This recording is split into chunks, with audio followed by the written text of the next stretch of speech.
Sa video na to, pag-uusapan naman natin ang top 10 second-hand vans under 300,000 pesos na mabibili mo pa rin ngayon. Simulan natin yan sa number 10, 2004 Nissan Serena van. Ito ay isang 8-seater MPV na may 2.0 gasoline or diesel engine. Ang Nissan Serena ay isang multi-purpose van na unang inilabas noong 1999 at tumagal hanggang 2005.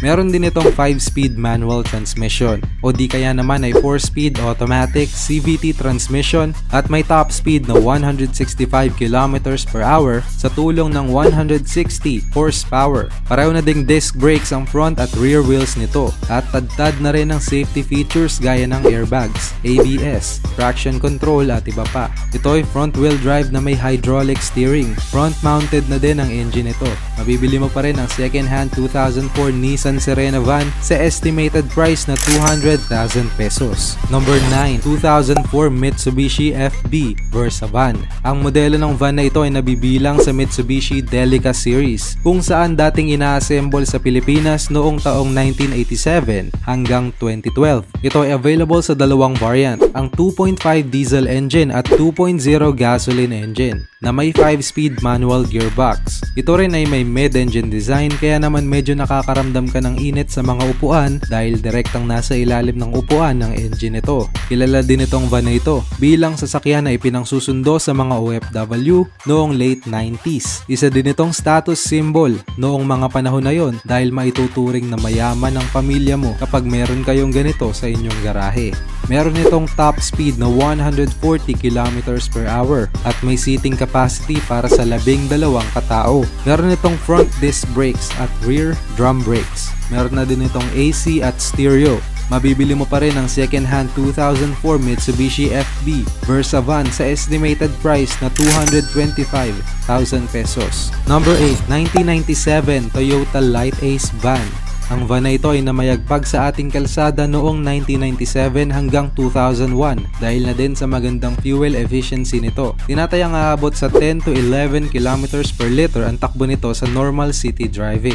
Maganda rin ang interior at malakas din ang engine nito. Ito ay may 4-cylinder engine na may 2.0 liter gasoline at 2.2 liter diesel powered engine variant. Meron din itong dalawang options pagdating sa transmission. Meron itong 4-speed automatic at 5-speed manual transmission na powered ng front wheel o di kaya naman ay all-wheel drive. Meron itong seating capacity para sa 8 katao at pwede mo ring itupi ang mga upuan nito sa likod para sa mas malaking storage space. Sinamahan na din ito ng ilang safety features gaya ng driver at passenger airbags, anti-lock brakes at side impact bar para sigurado ang iyong proteksyon sa biyahe. Naging status symbol din ito noong late 90s dahil sa magandang design nito. Mabibili mo pa rin ang second-hand 1997 Toyota Light Ace van sa estimated price na 120,000 pesos. Number 7, 2000 Kia Carnival van. Ang sasakyan na ito ay unang inilabas sa UK na sinundan naman ang release sa US ng kalabanin nito ang mas mahal na Honda Odyssey. Sa northern market na madali naman nilang tinalo dahil sa laki ng diferensya nila sa presyo. Isa rin ito sa mga pangkaraniwang van na makikita natin sa kalsada noong late 90s sa Pilipinas. Ang specific na modelong ito, ang Carnival I, ay may 2.9 diesel engine na may 5-speed manual transmission. Ito ay may front-wheel drive at top speed na 168 km per hour. Meron itong front disc brakes at rear drum brakes. Ang makina naman nito ay front-mounted na at wala na sa ilalim ng upuan gaya ng naunang kalaban nito. Kaya mas komportable na ito kumpara sa iba. Ito ay 7-seater at maaari ding i-fold ang mga upuan para sa mas malaking storage area. Meron na rin itong safety features gaya ng airbags, ABS at brake assist. Mabibili mo pa rin ang second-hand 2000 Kia Carnival van sa estimated price na 210,000 pesos. Number 6, 2003 Toyota Town Ace. Ang Toyota Town Ace ay unang lumabas noong 1982 at nagkaroon ng maraming redesign dahil sa tagumpay nito sa market. Meron itong dalawang klase dahil pwede itong pang cargo o di kaya naman ay pang pasahero. Meron itong 2.0 liter diesel engine, 5-speed manual transmission. Maganda rin itong gamitin dahil sa fuel efficiency nito na 9 to 10 km per liter pagdating sa city driving at meron itong total capacity na 55 liters. Meron din itong standard na equipments gaya ng stereo at airbags. Mid-engine design nga lang ang pwesto nito, kaya naman mararamdaman mo din ng konti ang init sa upuan. Sa panahon ngayon ay marami-rami pa rin ang bumibili nito para i-restore, habang ang iba naman ay ginagawa nila itong bahay para sa kanilang pangarap na van life. Mabibili mo pa rin ang second-hand 2003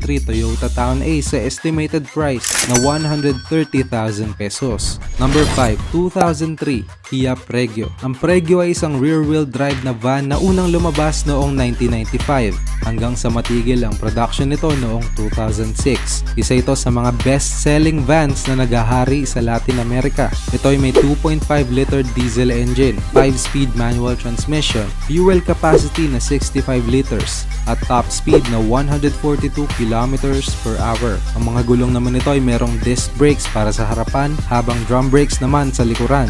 Ito din ay isang mid-engine design na sasakyan.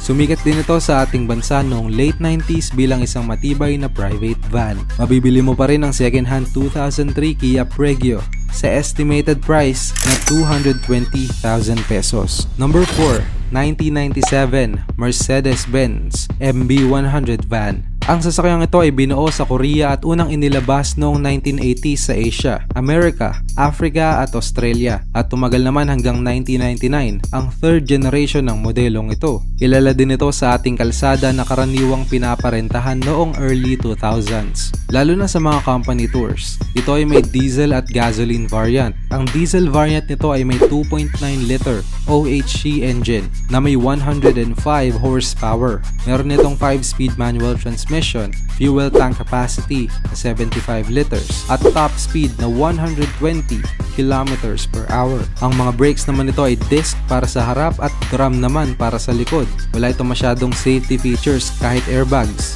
Malayo kumpara sa mga nauna nating nabanggit na mga modelo ng van. Mabibili mo pa rin ang second-hand Mercedes-Benz MB100 van sa estimated price na 200,000 pesos. Number 3, 1996 Toyota Lucida van. Ang Toyota Lucida van na ito ay kabilang sa Toyota Previa lineup na unang lumabas noong 1990s sa North America at tumagal ng 3 henerasyon hanggang 2019. Kilala ito bilang isang multi-purpose van o minivan dahil ginamit din ito sa iba't ibang industriya. Ito ay may 2.4 liter, 16 valve, 161 horsepower, supercharged engine na may option for diesel at gasoline. Available din ito sa transmission na 4-speed automatic o di kaya naman ay 5-speed manual transmission. Ito ay may seating capacity para sa 7 katao at meron din itong basic features gaya ng radio at cassette player, airbags para sa driver at passenger side, at anti-lock brakes. Semi-mid-engine design naman ang pwesto ng makina nito,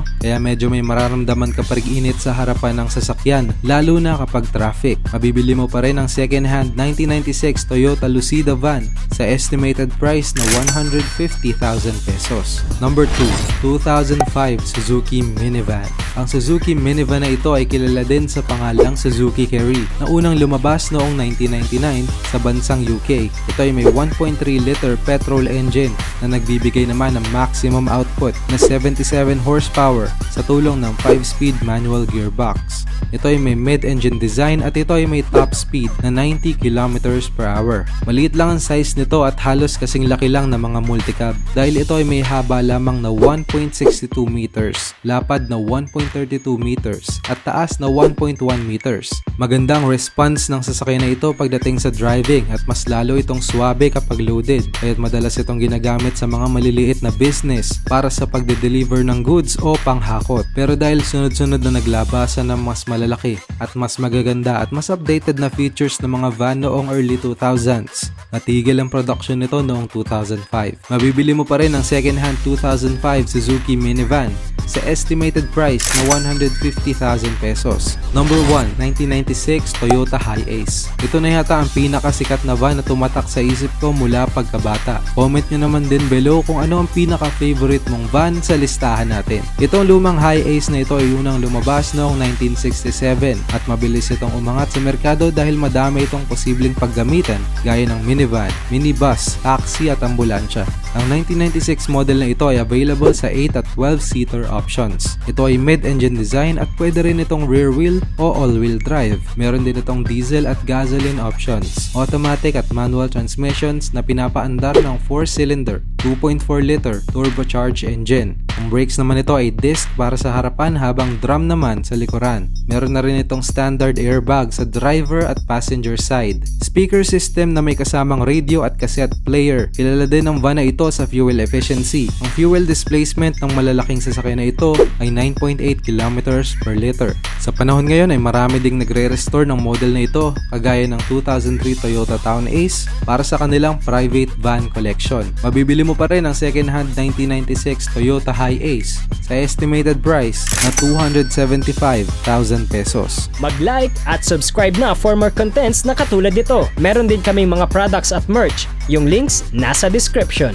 Salamat sa panonood!